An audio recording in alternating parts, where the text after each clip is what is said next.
Hemovigilancia es un tema vasto, el cual hacemos un curso cada año, organizo un curso que son 40 horas, entonces vamos a hacer una síntesis de 1 hora aproximada de los temas más relevantes de hemovigilancia. ¿Qué significa hemovigilancia? Del griego, hemos significa sangre, del latín vigilance significa poner atención a. Hablaremos de antecedentes de algunos países a nivel mundial, entre los cuales, el pionero en hemovigilancia es Francia, que en 1992 se reorganizaron en este país los sistemas de transfusión sanguínea por la transmisión de 2 agentes virales, virus de inmunodeficiencia humana y virus de hepatitis C. En 1993 se creó por autoridades nacionales el concepto de hemovigilancia. En 1994, la Agencia Francesa de Sangre implementó el sistema de hemovigilancia en todo su país.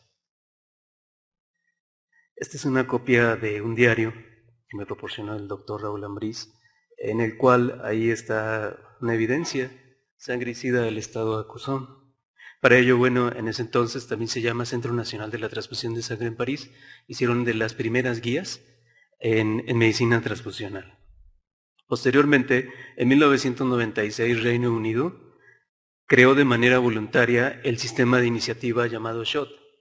Si ustedes ingresan a esta página de internet, van a encontrar el reporte anual que hace Reino Unido acerca de su sistema de hemovigilancia, que en español son los riesgos graves de la transfusión. Se creó debido al incremento de reportes de muertes post-transfusión, entre ellos el error de escritorio y la transmisión de enfermedades infecciosas. Esta es una lista, una tabla de los países cómo comenzaron a implementar la hemovigilancia en Europa.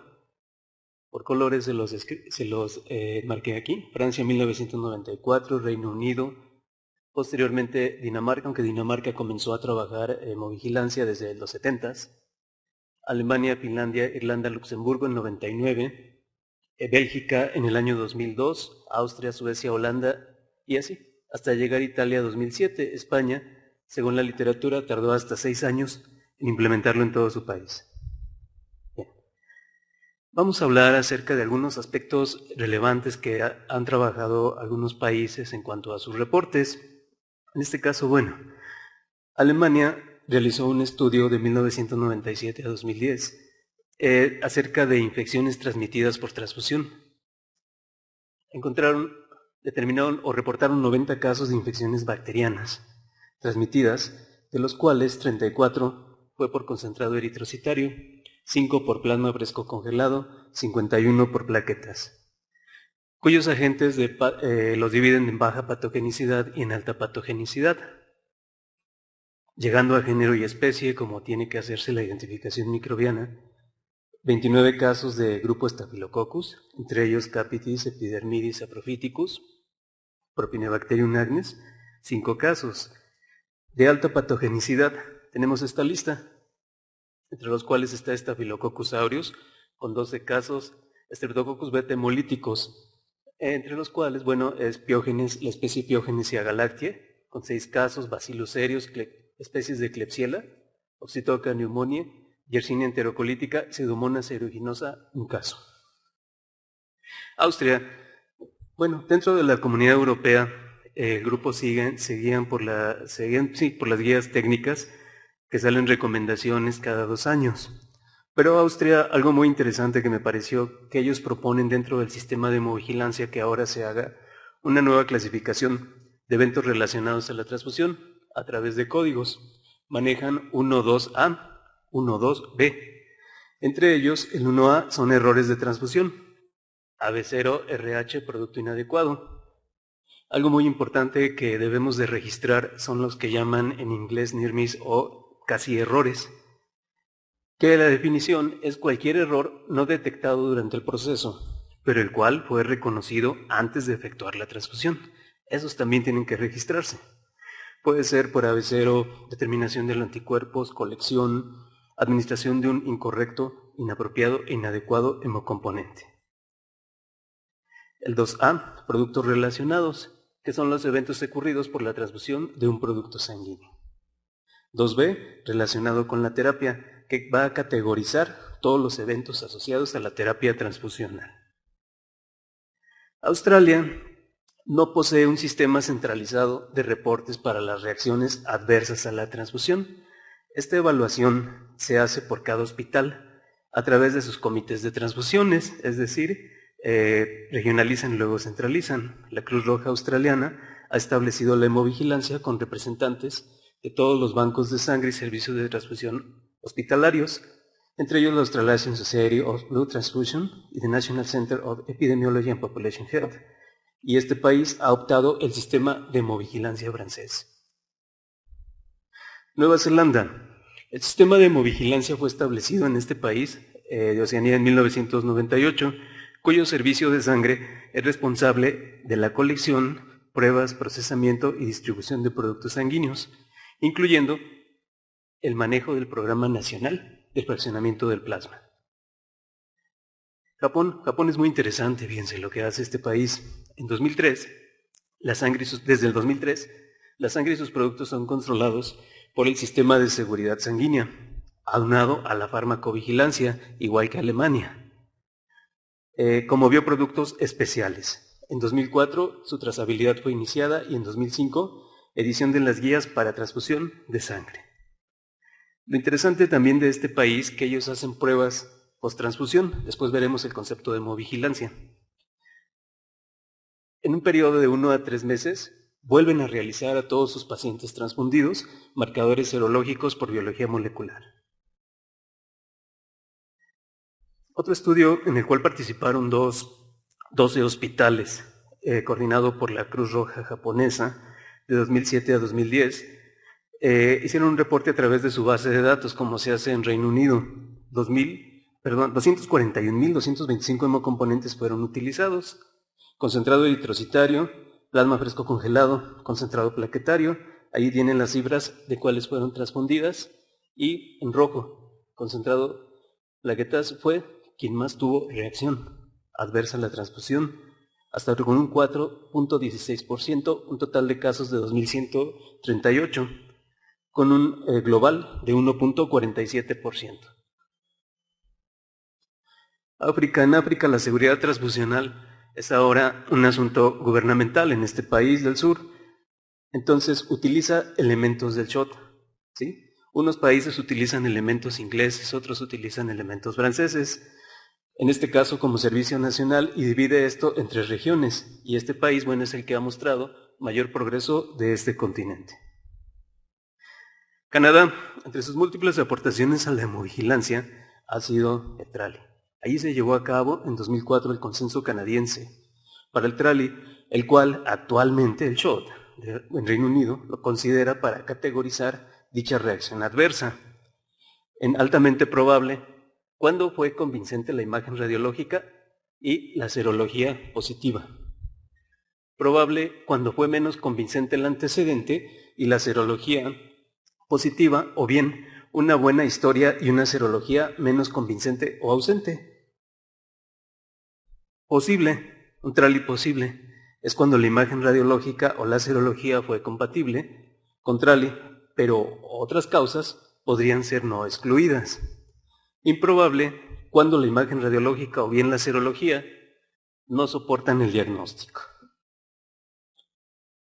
Canadá, Estados Unidos, Países Bajos, Reino Unido, Francia, actualmente México, entre otros, han propuesto medidas preventivas para este padecimiento, el cual ha ocupado en Estados Unidos el primer lugar de muerte. Entre ellas es no transfundir plasma o productos con plasma de mujeres con antecedente de embarazo o aborto. Si se obtiene plasma con la característica anterior, deben de practicarse pruebas de laboratorio, como son anticuerpos HLA-1 y 2, anticuerpos contra neutrófilos, entre otros. O bien, transfundir solo el plasma o productos con plasma de nulíparas o de varones sin antecedentes de transfusión previa. Aquí están las referencias, nuestra norma oficial mexicana vigente. Este es en el apartado que lo maneja. En Honduras, país centroamericano, la Cruz Roja está a cargo de actividades en relación al reclutamiento de donadores, colección de sangre, procesamiento de pruebas de laboratorio, almacenamiento y distribución. Su sistema de calidad está bajo el ISO 9000 e incluye elementos de control, identificación y trazabilidad. Ahora llegamos, a nuestro país. Acciones para la seguridad transfusional.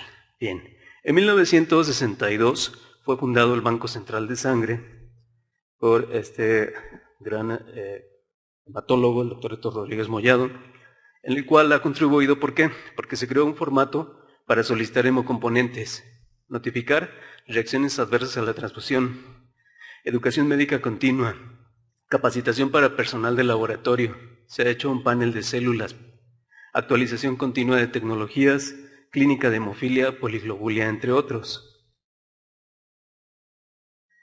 En 1982 se crea el Centro Nacional de la Transfusión Sanguínea. En mayo de 1986 se hace obligatoria las pruebas y la vigilancia epidemiológica contra VIH. En 1987 se prohíbe la comercialización de la sangre y se promueve la donación altruista. En ese mismo año se crea la Red Nacional de Laboratorios de Banco de Sangre por el Centro Nacional. En 1988 los CETS, aplican actividades normadas por Centro Nacional, desde ese entonces normadas por Centro Nacional. Recordemos que en 1993 se emite la norma oficial mexicana antigua, la anterior, 003 SA2, 1993. En 2004, Centro Nacional de Transfusión Sanguínea implementa el curso de posgrados para especialistas en medicina transfusional.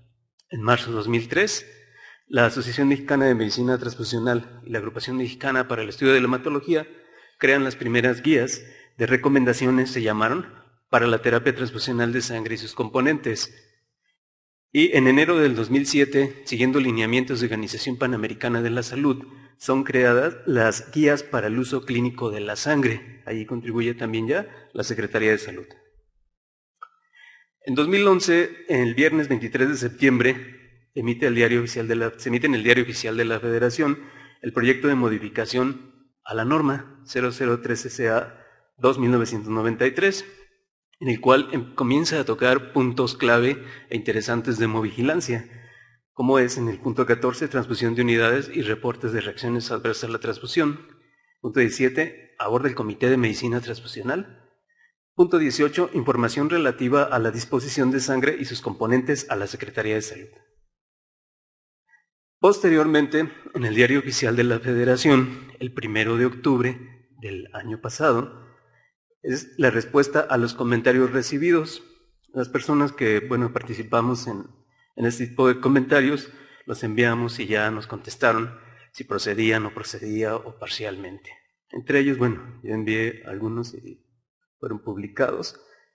Hay centros certificados para elaboración de tatuajes, por ejemplo, algo acerca de brucelosis, tuberculosis, eletretinato, vacuna contra sarampión, en contactos que iban con el predonador, diferirlos un mes, acerca de Brucela, agregar también la aglutinación estándar en microplaca, algo acerca del punto de vista particular de la transmisión domiciliaria, y lo último, en cuanto a hemovigilancia, categorizar los eventos adversos a la transfusión por grado de gravedad e imputabilidad, a lo cual responde que en lo relativo a categorizar los eventos adversos a la transfusión por grado de gravedad e imputabilidad, estos se tienen contemplados para el Sistema Nacional de Hemovigilancia que el Centro Nacional implantará. Bien, posteriormente, el viernes 26 de octubre del 2012 se publica la norma oficial mexicana que actualmente nos rige, 253, SSA 1-2012 para la disposición de sangre humana con fines terapéuticos. Aquí nada más les traigo los puntos, no son puntos completos porque eso los podemos ver después de forma individual. Entre lo importante, lo relevante para la hemovigilancia, 4.14 hasta el 4.18 habla acerca de garantizar la seguridad sanguínea, procedimientos de hemovigilancia, que debe de haber un responsable de gestión de hemovigilancia y notificación al Centro Nacional, documentación, registro e información adecuada de reacciones adversas a la donación, a la transfusión, medidas preventivas correctivas. 7.13 y 7.14 hablan de procedimientos normalizados de operación, prevenir, tratar y registrar la RAT, deberán mantenerse en un registro y notificarse al Centro Nacional en el sistema o formato electrónico que para el efecto emita la Secretaría. El mismo punto 14, gracias, aborda la transfusión de unidades y reacciones adversas a la transfusión. Qué interesante, ¿no? La indicación de quién es de una transfusión, bueno, responsabilidad del médico tratante, del médico que la prescriba, limitar el uso terapéutico de hemocomponentes, asesorarse de las guías publicadas que habíamos hablado, de la responsabilidad, insisto, de la indicación de las transfusiones, mismas que podrán aplicarse y supervisarse por otros trabajadores de la salud, tales como médicos o personal de enfermería capacitados. Otro punto importante, la identificación del paciente a transfundir deberá hacerse por 2 personas, quienes verificarán la identidad correcta del receptor, corroboración verbal, pulsera de identificación, registros en el expediente clínico. Bien, deberán contar con registros de las transfusiones aplicadas, los bancos de sangre y servicios de transfusiones. Eso lo hemos hecho siempre con nuestras libretas de ingresos y egresos. El médico que indique la transfusión deberá registrar o supervisar que el personal que la aplique registre en el expediente clínico del receptor las transfusiones.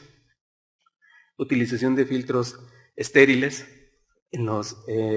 con estas micras en los hemocomponentes. ¿Para qué? Para evitar los microagregados. Ante signos y síntomas de una RAD, ¿qué es lo que se tiene que hacer? El médico evaluará la RAD, adoptará medidas necesarias. Deberá notificarse al banco de sangre, al servicio de transfusiones y en su caso al Comité de Medicina Transfusional todas las reacciones adversas a la transfusión o aparentes reacciones adversas a la transfusión. Cada una tiene que analizarse. 14.19 Investigación del laboratorio de las reacciones adversas a la transfusión. Del 20 al 24 habrá, de pruebas de laboratorio obligatorias ante una reacción adversa a la transfusión. En caso de reacción hemolítica tardía, por contaminación bacteriana, hacerse bacterioscopía de cultivo. El destino final, qué hacer por aloanticuerpo, registro, resumen clínico. Esto es muy importante, informe por escrito al paciente. El punto 17 aborda el Comité de Medicina Transfusional. Importante, 17.1 dice, debe de contar con Comité de Medicina Transfusional, aquel hospital o servicio de transfusiones en el cual se transfundan 50 o más unidades de sangre. Habla acerca de la estructuración del comité. El director del hospital o su delegado notificará, fíjense bien, este punto es muy importante, a la Secretaría la fecha de instalación del comité, nombre, cargo y funciones de cada uno de los integrantes. Debe de sesionar por lo menos cada 3 meses. Bueno, yo sugiero que cuando se instala de primera vez un comité de medicina transfusional es importante sesionar cada mes. Posteriormente 2 meses, 3 meses, ya el mismo comité verá sus necesidades. Elaboración de minutas de sesiones efectuadas. ¿Cuáles son las funciones del Comité de Medicina Transfusional? Bueno, ahí lo especifica muy claro. Protocolos, lineamientos o guías, indicaciones terapéuticas, procedimiento transfusional, investigación, causas, manejo de ambas reacciones, a la donación y a la transfusión. Auditoría de indicaciones, procedimientos y reacciones adversas sean adecuadas. Vigilar el grado de cumplimiento como gestión de calidad. Asegurarse que el personal registre en los expedientes la reacción adversa. Asegurarse que los eventos adversos sean notificados oportunamente. Promover y coordinar actividades docentes en medicina transfusional. También es función del Comité de Medicina Transfusional. Promover programas para procurar un abasto de sangre y componente al más alto nivel de seguridad, autosuficiencia. Participar con el Comité de Ética y de Investigación en proyectos. Difundir las disposiciones jurídicas aplicables entre el personal de salud del establecimiento de atención médica. Y en el punto 18 nos habla acerca de la información relativa a la disposición de sangre y componentes sanguíneos a la Secretaría de Salud. Notificación de RAD y RAD. Dicho informe deberá entregarse o enviarse mensualmente en el lapso de los primeros 5 días hábiles del mes siguiente a que se informa a Centro Nacional de Transfusión Sanguínea o en provincia a Centro Estatal de Transfusión Sanguínea. O sea que ya debemos de llevar 2 reportes a la fecha. En el punto 19 trata acerca de las cartas de consentimiento informado para la donación, la transfusión autóloga, donde el receptor expresa su consentimiento, la transfusión a menores de edad, historia clínica del donante, autoexclusión confidencial, expedientes de los donantes, registro de las transfusiones en el expediente clínico del receptor. Bien, eso es en cuanto al marco jurídico brevemente mexicano. ¿Cómo se define hemovigilancia actualmente? Bueno, de acuerdo a esta referencia, hemovigilancia está definida como la organización de vigilancia o procedimientos relativos a quienes, a los eventos o reacciones adversos serios o inesperados en donadores y receptores, bajo el seguimiento epidemiológico de los donadores. Observamos en diapositivas anteriores que Japón lo hace también a los receptores. ¿Sí? ¿Por qué la definición actual? En anteriores publicaciones de estas guías europeas se enfocaban únicamente a la transfusión. El concepto ya cambió, es a donadores y a pacientes transfundidos o receptores. Debe ser una responsabilidad y competencia de una autoridad nacional para la seguridad sanguínea. Los sistemas de hemovigilancia deberán incorporar un enlace operacional entre quienes, entre hospitales, bancos de sangre y autoridades nacionales, que va a proveer una información bastante útil a la comunidad médica respecto a la morbilidad de donaciones, transfusiones, y debe de dar asesoría acerca de las medidas preventivas y correctivas en todo el proceso de la transfusión y también de la donación. Un breviario cultural a la mitad de la plática. Este es el Faro de Alejandría. Bueno, fue una de las 7 maravillas del mundo, el cual fue construido por Sóstrato de Cnido, por orden de Ptolomeo, en la isla de Faros, en Alejandría, en Egipto. ¿Qué es un faro para los marineros? Da seguridad, vigilancia, asegura, orienta, prevé, punto de partida. Esta analogía, en lo personal, yo lo hago con la hemovigilancia. Nos da seguridad, vigila, asegura, prevé, orienta y es un punto de partida. Bueno, continuamos. En cuanto a los donadores de sangre, es importante el reclutamiento de donadores voluntarios y no remunerados, familiar, reposición, regulares, repetición, dirigidos, autólogo, etc. Una selección adecuada y un enrolamiento del donador es todo un procedimiento. La hemovigilancia empieza desde que el donador es informado por la trabajadora social acerca de los requisitos que debe de cumplir para donar sangre. ¿Dónde termina? No en la transfusión. Más allá de la transfusión, recordemos que también debemos de hacer una hemovigilancia tardía. Bien, criterios, bueno, los criterios que conocemos perfectamente para la aceptación del donador: examen médico, entrevista 1 a 1. Comenté al principio que iba a tocar puntos clave nada más de la hemovigilancia. Es muy vasto este tema, es que hablaremos de reacciones adversas a la donación, reacciones adversas a la transfusión, comité de medicina transfusional y conclusiones. Entonces seguimos con reacciones adversas a la donación.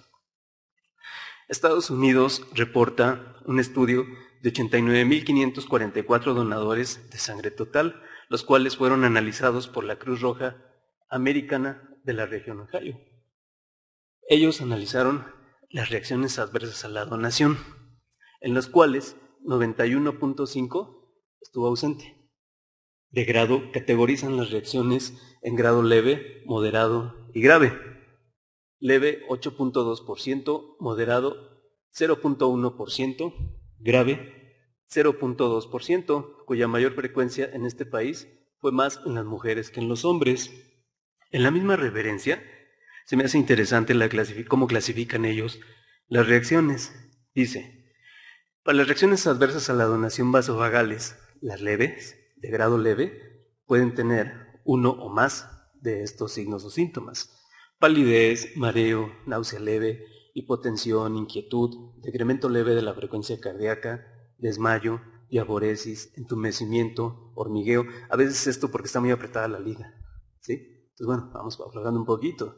Hiperventilación, pérdida de conciencia menor a 1 minuto. En cuanto tenemos un donador que tiene pérdida de conciencia, es importante tomar el tiempo para poder categorizar la reacción.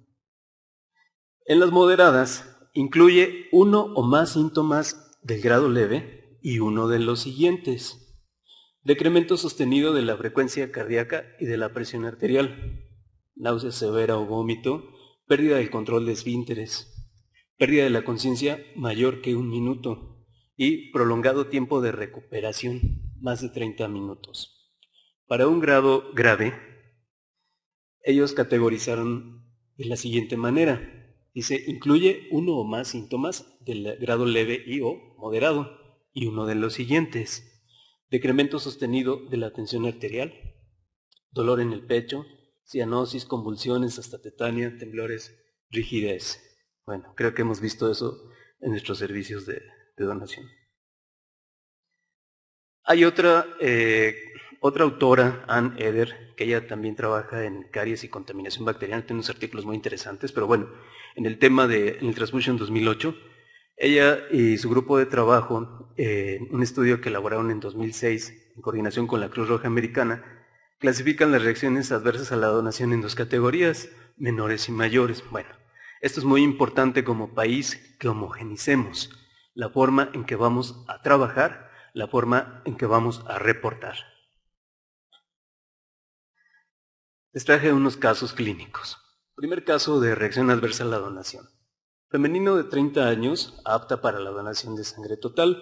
Al terminar el sangrado presentó mareo, cefalea, náusea leve, inquietud, diaforesis, con una frecuencia cardíaca en ese momento de 60 por minuto, una tensión arterial de 90/60 milímetros de mercurio. El basal de estos dos últimos signos vitales fue frecuencia cardíaca 62 por minuto, TA 100/62 milímetros de mercurio. ¿Qué grado es? Leve. Segundo caso, masculino de 19 años para donación de sangre total. Las reacciones a la donación sabemos que no únicamente se dan al terminar, puede ser durante el proceso, incluso puede ser en la toma de muestra. Bueno, ella no se considera como RAT, se considera como lipotimia en la toma de muestra. Bueno, este joven presentó durante el sangrado mareo, náusea severa, perdió el conocimiento durante 30 segundos, hubo relajación del esfínter uretral con una frecuencia cardíaca de 70 por minuto, tensión arterial 120/80, y los signos vitales en los basales pues no difieren mucho. ¿Qué grado es? Un grado moderado. La otra reacción, femenino de 28 años, apta para donación de sangre total. Al terminar el sangrado presentó, al inicio de la reacción adversa a la donación, mareo y hormigueo. Doctor, me estoy mareando, me hormiguea el brazo. Posteriormente, de inmediato, comienza con convulsión tónico-clónica. Muy importante estar alerta, estar pendientes, para evitar que durante el evento de la convulsión ellos mismos muevan su brazo y puedan atravesar un vaso sanguíneo, un ligamento, un tendón. Presentó pérdida de conocimiento de 90 segundos. La tensión arterial bajó. Entonces aquí categorizamos esta reacción de acuerdo a los criterios de Cruz Roja Americana como grave. Bien, Comunidad Europea habla acerca de las reacciones adversas relacionadas también con la colección de sangre. Da una clasificación: locales relacionadas con la inserción de la aguja, daño a los vasos, daño al nervio, otras complicaciones. En cuanto al daño a los vasos están los hematomas, punción arterial, tromboflebitis. En cuanto a daño al nervio, daño directo al nervio o por hematoma. Otras complicaciones, daño al tendón, reacción alérgica al antiséptico, infección local. Habla de reacciones generales, inmediatas o tardías, otras complicaciones raras, pero que pudieran presentarse, más en los bancos de sangre que se maneja gran número de donaciones. En el vaso sanguíneo, pseudoaneurisma de la arteria braquial, fístula arteria venosa, síndrome compartimental, trombosis de la vena axilar. Accidentes o daños relacionados al síncope vasovagal. La casualidad que ya terminó de donar, está en la cafetería, en el comedor, ingiriendo sus alimentos y ahí presenta la reacción. Han llegado hasta caer, ¿sí? Y tener una fractura de cráneo. Y después convulsiones. Bueno, eso también hay que tratarlo y categorizarlo y notificarlo, reportarlo en nuestro sistema. Reacciones cardiovasculares: pueden haber una en 1.000.000, angina de pecho, infarto al miocardio, isquemia cerebral. En procedimientos de aféresis que ahorita abordaremos, toxicidad por citrato, arritmia cardíaca, anafilaxia, émbolos de aire y hemólisis. La siguiente clasificación de reacciones adversas a la donación por métodos de aféresis se divide en reacciones adversas al citrato y en reacción circulatoria. Al citrato Se clasifican en muy leves, leves y moderadas. Esta es la última clasificación que vi en enero del 2013. Muy leve, hormigueo, parestesia local, una dosis de 500 miligramos vía oral de calcio. Leve, extensión de la parestesia. Administrar 2 dosis de calcio de 500 miligramos vía oral sin intervención de la máquina. Se clasifica ya como leve. Moderada, extensión de la parestesia y o vómito y o hormigueo, parestesia a pesar de la administración de calcio. Aquí sí vamos a requerir intervención de la máquina. Reducir temporalmente el flujo o detenerlo sin finalizar el procedimiento. Grave, bueno, ya presentan calambres, presentan contracturas, tetania muscular y o hipotensión y o interrupción del procedimiento con severas parestesias y hormigueo. En cuanto a la reacción circulatoria, se considera como leve cuando hay datos de hipotensión, palidez, náusea, mareo, vértigo, diaporesis, decremento en la presión arterial en sí, sin síntomas de toxicidad al citrato y sin interrupción del procedimiento. Y es grave cuando la hipotensión, bueno, ya es severa, igual sin síntomas de toxicidad al citrato y con la interrupción misma del procedimiento. Otras, problemas técnicos con la máquina, arritmia, anafilaxia, hemólisis, reacción alérgica al antiséptico, como lo habíamos visto anteriormente, en bolos de aire. Aquí tenemos un donador que estuvo donando plaquetas dobles. Bien, puntos de la hemovigilancia en la donación. Permitir la creación de una lista de reacciones adversas en relación a la colección de sangre mediante una base de datos de informática. Permitir el análisis de datos e incrementar la seguridad de la donación de sangre. Importante, implementar acciones correctivas y preventivas. Analizar la frecuencia y las causas que tenemos de exclusión de donadores. Dar seguimiento epidemiológico de los donadores, permitir la trazabilidad de los donadores en caso de emergencia. Ahora, hablamos de trazabilidad. ¿Qué es la trazabilidad? Bueno, esto está definido como la habilidad para identificar los actuales receptores de cada componente liberado y a la inversa, la habilidad para identificar todos los donadores de sangre involucrados en la transfusión de un paciente dado o hasta su destino final. Recordemos que de una sangre total podemos obtener de 3 hasta 4 productos. Entonces ahí debemos de tener plenamente identificados quién es el donador y quién fue el receptor de cada uno de los hemocomponentes para poder hacer un buen diagnóstico. Un retorno recíproco de esta información entre el hospital o el servicio de transfusión hacia el banco de sangre es muy importante. ¿Para qué? Para proveer una confiable y completa información acerca de los productos entregados. ¿Por qué? Porque sin esta información va a ser difícil que calculemos la incidencia o frecuencia de eventos o reacciones adversas y la misma estimación de riesgos. El número de eventos adversos y reacciones sobre un periodo de tiempo aquí ayuda a identificar y prevenir consecuencias críticas de todo nuestro proceso. Yo trabajé en el Hospital de Oncología, es un ejemplo de, cómo seguimos esta hemovigilancia. Desde el 2008, lo que debemos de hacer todos los servicios cuando recibimos hemocomponentes que nos provee un banco central. Lo importante, la tendencia global es centralizar, no tener bancos aislados en todo el país, eso no es bueno, hay que centralizar. Recibíamos sangre del mismo Banco Central de Sangre y en enero, por ejemplo, del 2008, llevamos la cuenta exacta de cada uno de los hemocomponentes con un total.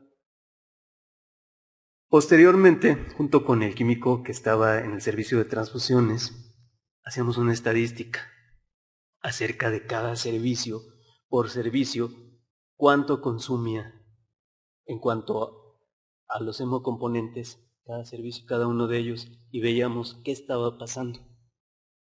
¿Sí? Ahora, si yo estuviera en un servicio de transfusiones clínico, lo haría por servicio y por médico que prescribe el hemocomponente. En 2008 comencé a trabajar en hemovigilancia en el mismo hospital de oncología, como, pasando visita a los pacientes transfundidos. Cada uno de ellos es muy importante que las personas, los médicos que estemos involucrados en esta parte, pasemos visita. Químico, ¿cuántas unidades se transfundieron ayer? Tantas, pásame la relación, por favor. Pasamos visita, paciente por paciente, cómo está, qué le transpondieron, le sucedió algo o no. De allí, en una de esas pases de visita, tuve un caso de un trali, el cual, bueno, ya está por publicarse en la revista mexicana de medicina transfusional. Bien, debe de haber una homogeneidad en el reporte, es decir, que todos estos reportes de eventos de series adversos, tanto en la donación como en la transfusión, deberán ser elaborados por las instituciones que comprenderán el sistema de hemovigilancia. Esto implica no solamente el uso de reportes comunes, sino en un formato estandarizado.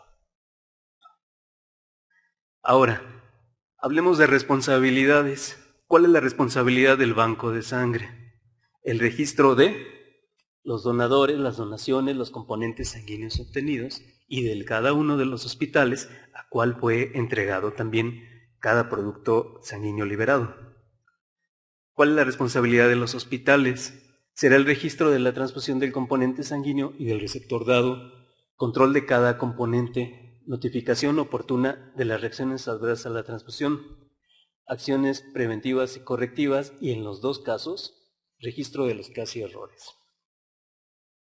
En cuanto a las reacciones adversas a la transfusión, bien, estas deben ser el principal campo de acción de un sistema de hemovigilancia en el cual se deberán recabar todos los reportes concernientes a los pacientes involucrados. La Asociación Americana de Bancos de Sangre, la ABB, me parece interesante cómo las clasifica, es muy práctica. ¿Son agudas o son tardías? ¿O son inmunológicas o no inmunológicas? Para ello me permití traerles unas tablas en las cuales, bueno, hago una síntesis de lo que estoy hablando. Tabla 1. Agudas inmunológicas son aquellas que se presentan en menos de 24 horas. Tenemos 3 columnas donde observamos el tipo, incidencia, etiología. Hemolítica, bueno, por error AB0, una fatal reacción hemolítica a la transfusión, cuánto es lo que se estima. La etiología de incompatibilidad por eritrocitos AB0, RHD. Febril no hemolítica, la incidencia es 0.1 a 1%, fíjense bien, con leucorreducción universal. La etiología son citoquinas en unidades de plaquetas, anticuerpos antileucocitos. Urticaria del 1 al 3%, una incidencia estimada, con anticuerpos contra proteínas plasmáticas. Anafiláctica, un caso entre 20.000 a 50.000. Etiología, bueno, citoquinas, igual, anticuerpos contra proteínas plasmáticas. Tralia, aquí voy un poco más extenso. En Alemania se calcula una incidencia del 6 al 9% de 1 en 5.000. En Reino Unido, en el SHOT, reportan en concentrado eritrocitario 1 en 557.000. Luego en aféresis de plaquetas 1 en 88.000. De 2004 a 2006 la FDA reportó que fue la primera causa de muerte. Etiología, bueno, en síntesis, anticuerpos contra leucocitos y lípidos activadores lisofosfatidilcolinas de los polimorfos nucleares. Agudas no inmunológicas, sepsis, sobrecarga circulatoria, émbolos de aire, incidencias, bueno, sepsis en plaquetas, 1 a 1000 a 3000, concentrado eritrocitario 1 a 31.385. Etiología, bueno, sabemos que es por bacterias, quizás por algunos otros microorganismos más raros de aislar. Sepsis por transfusión, 1 en 15.000 a 1 en 100.000 transfusiones. Sobrecarga circulatoria, una incidencia del más del 1%. De ahí el diagnóstico diferencial de Trali-Stacco, transfusión asociada a sobrecarga circulatoria o transfusión asociada a disnea. La etiología, bueno, es un alto volumen transfundido. Émbolos de aire, bueno, per se sabemos qué es. Hipotermia, pues dependiendo del estado clínico del paciente, por una infusión rápida y masiva de sangre fría.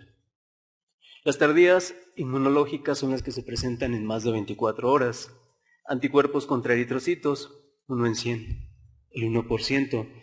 Y la etiología, bueno, es una respuesta inmune que fue inducida por antígenos eritrocitarios. Un ejemplo de ellos, alo anti-E mayúscula, anti-DOFI, anti-C minúscula, etc. Puede haber inmunización por HLA hasta en un 10% contra leucocitos y plaquetas. Enfermedad de injerto contra hospedero, es raro. Japón ha sido de los países que ocupa el primer lugar en esta reacción adversa a la transfusión. Linfocitos del donador provocan respuesta de ataque a los tejidos del hospedero. Púrpura transfusional, también es raro, la etiología anticuerpos antiplaquetas. Bien. Y la tardiana inmunológica, tipo sobrecarga de hierro. En algunas referencias, después de 20 a 100 concentrados eritrocitarios transfundidos, la etiología pues es transfusiones múltiples. Recordemos que un concentrado eritrocitario tiene 200 miligramos de hierro. El diagnóstico, bueno, se hace con determinación de ferritina sérica y ahí está, bueno, el valor normal. Información acerca de la gravedad y de la imputabilidad. El nivel de gravedad, acorde a la Comunidad Europea, debe de hacerse por grados. La escala sugerida es del 0 al 4. Allí viene 0 sin signos, 1 signos vitales inmediatos sin riesgo de la vida y resolución completa. 2 signos vitales inmediatos con riesgo de la vida. 3 morbilidad a largo plazo. 4 muerte del paciente.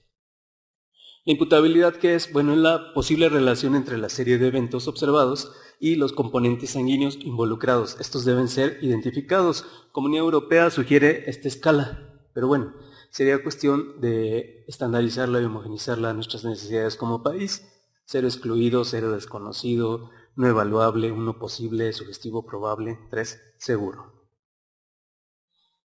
Un caso que les platicaba, oncología de reacción adversa a la transfusión, aquí se los traigo. Fecha 27 de julio del 2008 del Hospital de Oncología. Esta paciente fue una femenina de 33 años con diagnóstico de cáncer de colon predisponente paratral. Cirugía previa, otro factor.